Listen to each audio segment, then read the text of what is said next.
Gente, tudo bem? Bem-vindos a mais um podcast. Alegria receber você por aqui. E hoje nós vamos falar sobre o seguinte assunto: quando desistir é necessário. Parece que a palavra desistir não existe no calendário de muitas pessoas, mas a truculência, a teimosia e a perseverança em coisas erradas pode ser uma verdadeira tragédia para a pessoa, para a família, para o casamento, para a empresa, para todas as áreas da vida, né, meu amor? É isso aí. Olá, meu amor. Olá, queridos. E como base para a nossa conversa hoje, nós vamos ler Filipenses, no capítulo 2, versículos 5 a 8, que diz assim: Seja o modo de pensar de vocês o mesmo de Cristo Jesus, que apesar de ser Deus, não considerou que a sua igualdade com Deus era algo que deveria ser usado como vantagem. Antes, esvaziou a si mesmo, assumindo a forma de servo, tornando-se semelhante aos homens. Sendo encontrado em figura humana, humilhou-se e foi obediente até a morte e morte de cruz. E aí, dentro desse tema, que é o desistir, né? Quando esse desistir é necessário, há uma palavra aqui nesse texto muito importante, que é o esvaziou de si mesmo. É verdade, a vida cristã ela é muito mais um processo de esvaziamento, de desconstrução, para que o caráter de Cristo seja formado em nós. Uma vez, entrevistando o pastor Glênio, ele citou um texto do profeta Isaías que diz que a nação estava sendo quebrada até que não sobrasse nenhum caco ao ponto de poder carregar uma gota d'água. Então, quando nós estamos muito cheios de nós e não queremos abrir mão de muitas coisas, nós fazemos. E quando nós fazemos, nem sempre Deus faz. Sim. Então, a palavra esvaziar tem a ver com esse tema de hoje, né? É necessário um esvaziamento. É necessário uma desistência. Agora, nós precisamos entender, porque muitas vezes nós somos teimosos no que não devemos ser, não é verdade? Sim. E aí desistimos daquilo que não podemos desistir. É o cuidado que a gente tem que ter com o que nós estamos desistindo. E eu fui presenteada com a minha amiga Ana Lídia, com esse livro Eu Desisto, de Geri Escaseiro, com Peter Escaseiro. E é um livro que vai trabalhar um pouquinho sobre isso, sobre quando é que a gente tem que desistir, quando é que a gente escolhe desistir. E aí eu quero ler aqui para vocês uma parte do livro que diz assim: o tipo de desistência que eu estou falando não se trata de fraqueza, nem de desistir em desespero. Trata-se de força e da decisão de viver na verdade, e isso exige a morte de ilusões. Trata-se de deixar de fingir que tudo está bem quando não está. O desistir bíblico anda de mãos dadas com escolher. Quando desistimos das coisas que prejudicam nossa alma ou outras pessoas, ficamos livres para escolher outras formas de agir e nos relacionarmos que estejam enraizadas no amor que conduz à vida. Desistir é uma forma de despir-se do que a Escritura chama de falsidade e velho homem.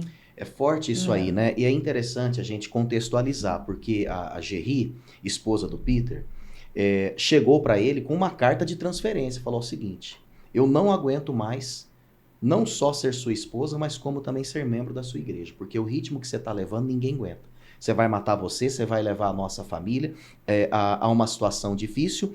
E até um episódio que eles contam que um dia, recebendo um casal de amigos em casa, depois de vários cultos, e ainda tinham cultos à noite, ali à mesa conversando e ela tarefada, querendo fazer almoço, quando eles foram notar, cadê a filhinha de 2 anos? Não estava mais por ali. Correram na frente da casa, não acharam, lembraram da piscina, foram lá, a menina estava lá quase que morta já. Quer dizer, eles quase perderam uma vida das mais preciosas porque não queriam desistir de um ritmo. Então eles precisaram chegar a um extremo para entender que tinham que desistir de algumas teimosias, de algumas falsidades, de algumas estruturas religiosas que, na verdade, estavam comprometendo a vida deles, né, meu amor? É isso aí. Aí hoje a gente vai pensar um pouquinho nisso. Quando que desistir é necessário? Em que momento que a gente tem que parar e pensar, é hora de desistir? Né? Você já pensou em desistir de algumas coisas? Então nós precisamos pensar no que a gente No que a gente pode desistir? E aí o primeiro ponto que a gente vai colocar aqui é que nós devemos desistir de temer o que os outros pensam. Né? Quantas vezes a gente cria situações na nossa vida e se anula de muitas coisas com medo do que o outro vai pensar, do que o outro vai pensar de mim, né? Do que eu estou fazendo ou do que eu não estou fazendo. Né? Pessoas que sofreram rejeição na infância, não é? Seja pelos pais, pessoas que sofreram bullying na escola, acabaram desenvolvendo uma autonegação. Por quê? Porque precisam de espaço, porque precisam ser aceitas. E aí acontece muito isso aqui, né? Temem demais em não agradar, temem a opinião pública e principalmente essa carência faz com que elas realmente se anulem. Então, se esse é o seu caso, desista de temer o que os outros pensam. O que tem que estar no nosso coração é aquilo que Deus pensa a nosso respeito. Né? O que do meu comportamento, das minhas atitudes, o que está no coração de Deus, o que Deus está achando de tudo isso. É a Ele que nós temos que agradar. Né? É Ele que tem que estar alegre com as nossas atitudes. Então, isso tem que estar no nosso coração. Né? Não significa que possamos viver assim, a despeito da opinião de vidas que nos amam. Sim. Não é? Mas, mesmo falando de marido e mulher, de pai e filho, a primeira opinião é a de Deus. Sim. Não é? E é claro que se essas pessoas que nos amam estão em sintonia com Deus, elas vão nos aconselhar e serão a voz de Deus para a nossa vida. Mas sempre passando pelo crivo e pelo filtro da palavra. O que essa pessoa está me falando, a opinião dela a meu respeito, reflete a opinião de Deus? Né? Se não for, vamos orar por isso, vamos conversar, vamos tratar, mas vamos ficar com a opinião da palavra. Agora tem mais aí, né? É isso aí. Um outro ponto muito importante, desista de mentir. Quantas mentiras vão se acumulando na nossa rotina? Às vezes coisas tão pequenas, às vezes mentirinhas pequenas, e que se não tomarmos cuidado, isso vai nos acorrentando e vai aumentando e vai se tornando uma bola de neve, né? E aí depois para desfazer a mentira complica. São pequenas concessões, né, que fazemos e de fato uma mentira vai precisar de outra mentira, que vai precisar de outra mentira. Então chega uma hora que a gente tem que cortar o mal pela raiz. E quem se alimenta ou alimenta relacionamentos com mentiras, e deixa eu te falar uma coisa aqui, falsa promessa é uma mentira. Se você não tem certeza que vai dar conta de honrar o que você está falando, não fale, não assuma o compromisso, porque isso é uma mentira. Porque às vezes a gente acha que mentir é trair e falar que não traiu. É roubar e falar que não roubou. Mas vamos entender que a falta de palavra, de honrar aquilo que se diz, também é uma mentira. Eu lembro de um político que eu conheci, que você abordava ele, entendeu? Ele fazia até questão de tirar um papel do bolso, anotar o teu pedido, falava, pode deixar que eu vou fazer. Mas pode deixar mesmo, que ele, do jeito que ele anotava, aquele papel, nem sei onde que ele colocava, nunca mais tocava no assunto. Isso ele fazia com todas as pessoas. Então o que adianta tratar bem, acolher, dizer que vai fazer, mas não honrar aquilo? Então essa é uma forma de mentira. E sem falar que é pecado, né? O Senhor, ele não concorda com isso. Né? A Bíblia diz que o diabo é o pai da mentira. Então a gente tem que ter esse cuidado. E a mentira, queridos, também no sentido, pessoas que às vezes, para estar num relacionamento, às vezes no começo de um namoro, começa uma mentira, porque o outro gosta de ir no cinema, eu não gosto, mas eu vou porque ele gosta. Então você mente que gosta para poder conquistar a pessoa. E aí depois que casa, você não consegue manter essa mentira. É verdade. E aí muitos relacionamentos acabam se destruindo por conta disso, porque não dá conta de manter aquilo. Né? E se a verdade liberta, a mentira aprisiona. Não é? Então, desista de mentir. O que mais? Isso aí. Desista de morrer por coisas erradas. E aí eu quero ler um outro trecho aqui do livro, que ele diz assim: morrer para coisas erradas significa privar-se de dádivas e prazeres concedidos por Deus e que nutrem a sua vida, que é diferente das outras. Morremos para as coisas erradas quando deixamos de lado ou desvalorizamos atividades que fazem nossa alma se sentir viva, como música, dança, escrever, arte, atividades ao ar livre, quando ignoramos relacionamentos importantes, quando cuidamos dos outros em detrimento de nós mesmos e quando deixamos de exprimir honestamente as nossas preferências, sempre condescendendo com os outros. Morrer para as coisas erradas reflete uma falta de respeito próprio. Quantas vezes a gente está desistindo e morrendo para coisas que a gente gosta de fazer para agradar o outro? Que é um pouquinho do que a gente comentou aqui, né? Às vezes eu deixo de fazer algo que eu gosto porque a pessoa com quem eu quero me relacionar não gosta daquilo. Ou e aí às eu vou me vezes, frustrando. até por conta de uma espiritualidade infantil, Sim. boba, um moralismo, um legalismo, Uhum. não é? Ah, porque eu sou cristão, eu não posso ter um momento romântico com a minha esposa, eu não posso ouvir uma música romântica num jantar romântico com ela. Não, eu não posso ter um jantar à luz de velas, porque vela é um negócio que eu não sei o quê. Sabe, um besterol, umas coisas que oprimem as pessoas. Até, claro, né, nós estamos falando de algo num contexto de casamento, até uma aula de dança, por que não? Entende? Com o casal. Ah, eu vou levar a minha esposa hoje para assistir um show bacana. Não é? Então, são coisas... A gente tem que pensar o seguinte, irmãos e irmãs. Deus vai pedir conta não é só daquilo que a gente fez e não podia ter feito.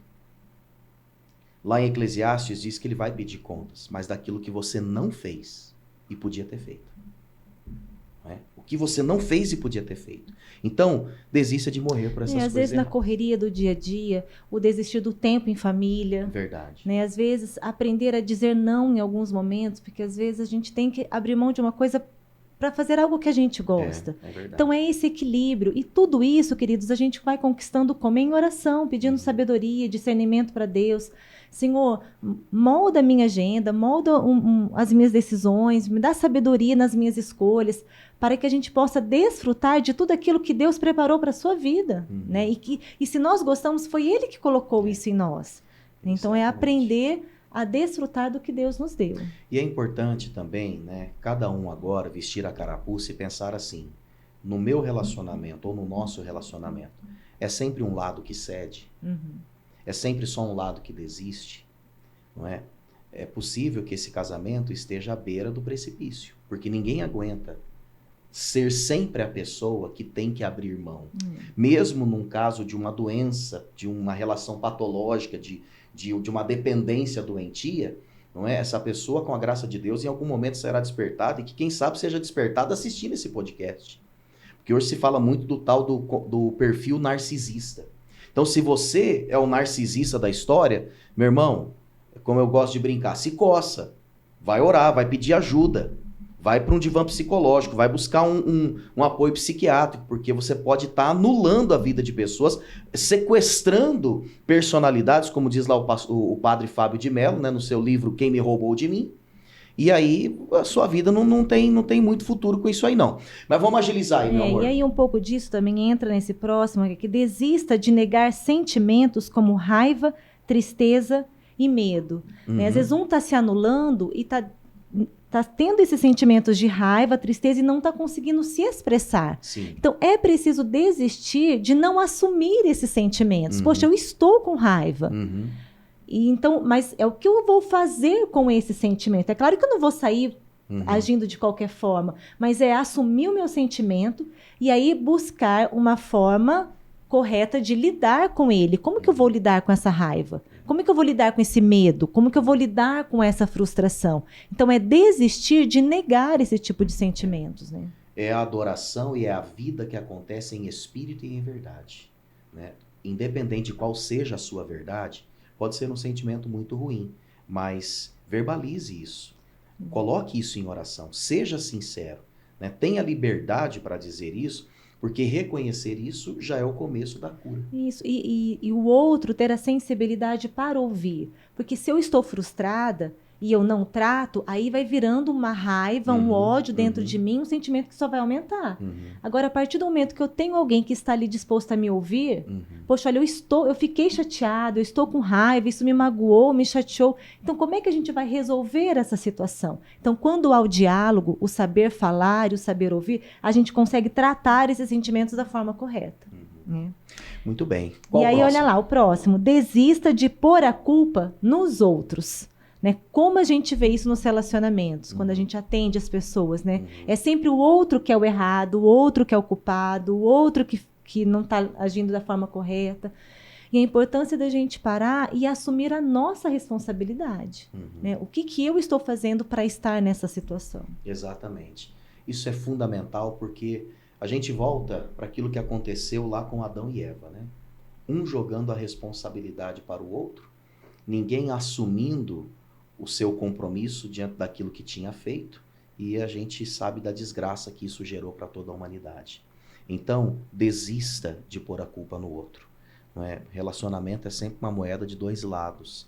Alguém pode estar pesando um pouco mais para um lado do que para o outro, tudo bem, mas ninguém vai poder chegar lá na eternidade, depois de anos sofridos, e dizer assim, Senhor, eu não fiz nada porque o meu pastor não fez isso, porque meu marido, porque a minha esposa, porque o meu patrão. Mas pera lá, o que você fez no meio disso tudo? Você viveu para jogar a culpa nas costas dos outros?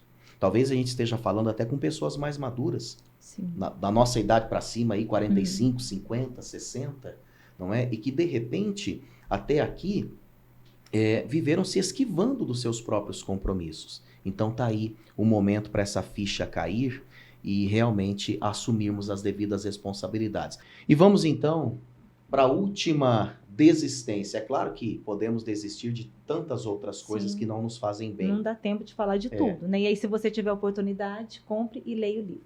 É isso aí. Então, desista da solidão e escolha a solitude. Mas será que uma pessoa ela tem autonomia para desistir da solidão? Com certeza. É um posicionamento, né?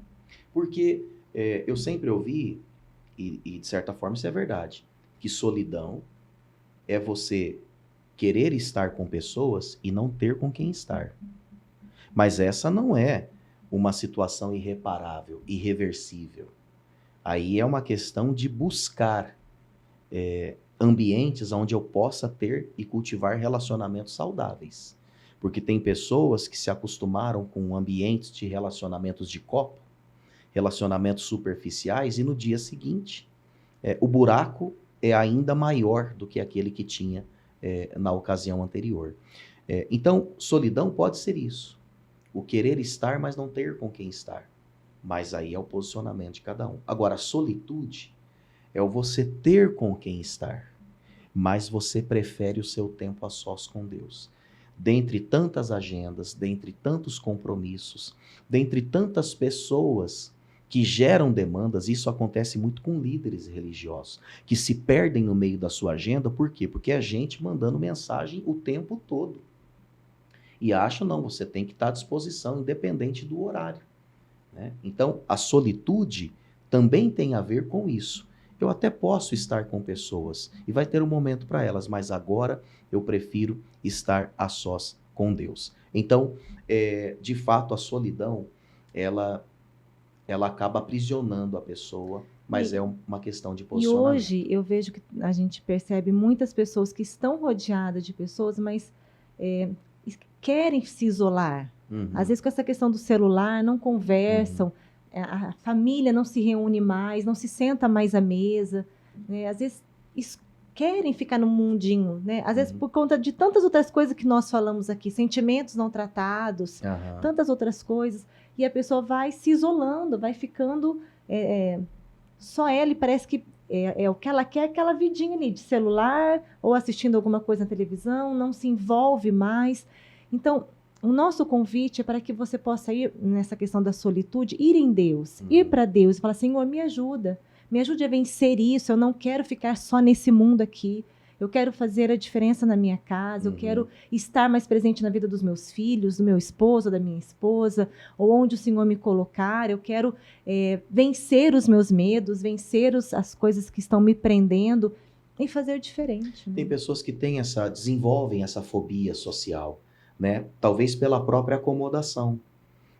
Pessoas vão ganhando mais idade, vão se aposentando, talvez, e vão querendo cada vez mais a sua casa, a sua cama, o seu quarto, a sua TV, o seu celular, o seu cantinho. E, de certa forma, isso é bom, mas é o que você falou. Equilíbrio, né? É o equilíbrio, porque a intimidade saudável com Deus, a solitude, sempre vai me levar a transbordar de Deus. Isso. E eu vou transbordar em quem? Eu preciso transbordar na vida de pessoas. Né? Isso aí. Então, vamos finalizar? Vamos lá. Vamos orar? Quem que ora hoje? Posso orar? Você ora? Oro. Vamos orar. Pai, nós queremos te agradecer por esse tempo de compartilhar, e a nossa oração, Pai, é que o Senhor nos oriente a desistir daquilo que nós devemos desistir, Amém. Pai. Desistir de nós mesmos, desistir do nosso eu, que muitas vezes não agrada o teu coração, desistir de medos, traumas, vergonhas, sentimentos, ó Pai, que não te agradam.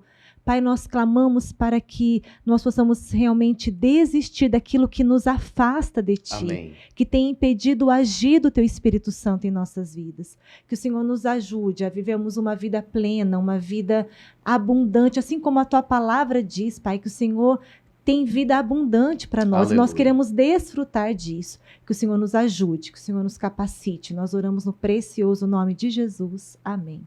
Amém. Amém. Deus abençoe, queridos.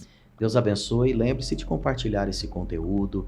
Tem muita novidade aí no canal, no nosso canal, cursos que estão chegando também para que você possa investir na sua vida espiritual, nos seus relacionamentos. Fique atento. Deus abençoe.